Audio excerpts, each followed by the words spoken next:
a alergia alimentar não é... A gente não consegue fechar um diagnóstico só com o exame de sangue. Por que que não? Porque existem vários tipos de alergia. E quando eu tô falando de tipo, eu não tô falando de tipo de alimento, não. Eu tô falando de tipo de alergia mesmo. Vocês já devem ter me ouvido falar isso em outras lives também. Então, a gente tem a alergia que é IgE mediada. Então, esta sim vai aparecer no exame. Mas a gente tem alergias que não são, como é o caso da alergia não mediada e alergia mista. A alergia mista vai ter... vai aparecer no IgE, mas não vai aparecer tudo. Então, se existem tipos diferentes de alergia, logo não tem como eu fechar um diagnóstico só com o exame de sangue. Ou o prick test, que é o exame na pele, né? Aquele exame de provocação cutânea. Então, eu preciso de uma terceira coisa, né? Então, eu preciso da história clínica, já começa aqui que o atendimento, quando não é humanizado, não dá para conversar muito tempo, não dá para ouvir a história do paciente, ouvir sintomas e etc. Já vai ficar complicado para fechar um diagnóstico. Aí eu tenho os exames, que sim, são importantes para ajudar no diagnóstico, mas não vão fechar diagnóstico sozinhos. E aí eu tenho um terceiro, que é o TPO, que é o teste de provocação oral, quando o exame de sangue não é conclusivo, né? E quando esse exame de sangue não é conclusivo? Quando eu tenho sintomas muito indicativos de que a criança tem alergia alimentar, né? E isso, para eu saber, eu tenho que ouvir atentamente a mãe, saber de toda a história clínica da criança e tudo mais. E o exame deu negativo. Eu já atendi mães que me procuraram porque o médico falou para ela que o exame deu negativo e que então não tinha alergia alimentar, mas a criança claramente estava com sintomas de alergia alimentar. E aí a gente precisa investigar de outra forma. Qual é a outra forma? Até os dias de hoje, a melhor forma que a gente tem para descobrir isso é fazer um teste de provocação oral. Então, que é o que a gente chama de TPO, né?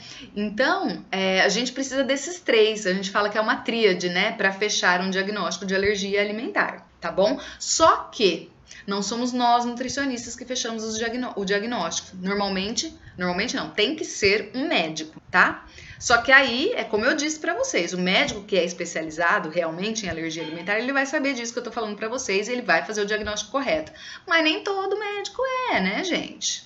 Tem alguns que até foram especialistas outrora, mas aí eles não se mantêm atualizados, né? As coisas mudaram. Não é mais que nem antigamente a gente fazia, né? E alguns médicos parece que teimosinhos, não vão atrás de cursos para se atualizar e tal, e aí acaba fazendo besteira, né? Então, começa daí. Então, o atendimento humanizado, ele é a base para fazer um diagnóstico correto. Sem diagnóstico correto, que por sua vez é a base para fazer o tratamento correto, não dá para fazer tratamento, né? Olha, gente, acho que agora, neste momento, eu devo estar com mais de 5 ou 6 pacientes, só no particular, não tô nem contando o pessoal do programa, que veio atrás de mim sem diagnóstico correto. Ó a história que elas me contam, exatamente isso que eu falei para vocês. No caso dessas mães, nenhuma delas tinha recebido o diagnóstico de que a criança tinha alergia à lactose. Tinha recebido o diagnóstico correto para esse caso, né, quando a gente desconfia que é o leite que está fazendo mal, que é a alergia da proteína do leite. Então elas me procuraram falando que a criança era APLV, tá? Até aí tudo certo. O diagnóstico estava certo, a criança é APLV. Só que aí o médico não explica todos os detalhes que, né, contaminação cruzada, leitura de rótulos, cuidados com os traços, cuidado com o ambiente, blá, blá, blá, blá, todos aqueles cuidados. E aí a mãe não coloca isso em prática da forma correta. O que ela começa a fazer? Começa a fazer isso que eu falei para vocês, por conta própria, começa a excluir alimentos, com medo de dar alimentos para a criança. Sem contar, gente, que isso vai causando cada vez mais insegurança na mãe. Absolutamente compreensível, né? Que mãe que vai querer ficar dando um monte de coisa para a criança se não sabe direito o que faz o filho passar mal ou não. Então aí a mãe começa a excluir alimentos, só que ela não tá fazendo a exclusão correta ainda, e todos os detalhes que tem que ser pensados na dieta, a dieta de exclusão. Então a criança, na verdade, ela continua tendo algum tipo de contato com aquela proteína do leite. Só que a mãe pensa que é outro alimento. E aí ela começa a excluir. E aí, quando vem me procurar, já tá assim numa situação de que já não tá comendo nada, não sabe o que dá pra criança, ou ela própria, mamãe, não está comendo nada quando ela tá amamentando, já tá a ponto de desistir da amamentação, porque que mulher vai aguentar amamentar sem comer direito, né? Porque a amamentação já é um desgaste a mais, né? Mesmo que a gente esteja se alimentando bem. Imagina se não tiver.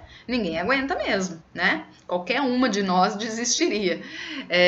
Então ela tá ali naquela dieta e aí não sabe mais o que fazer. Meu Deus, eu já excluí tudo, meu filho já não come nada que tem glúten, meu filho já não come nada que tem leite, meu filho não come nada que tem ovo. Eu tirei também banana, porque eu vi não sei aonde que banana também dá, tirei o tomate, tirei o arroz, tirei a batata. Começa aquela lista imensa de alimentos que a criança não come. E aí, por que isso aconteceu? Porque também não foi um atendimento humanizado. O profissional não ouviu a mãe e muito menos explicou a ela todos esses detalhes. E aí, ele simplesmente fala para ela, ó, mãe, tira leite derivado da dieta, tchau, passar bem.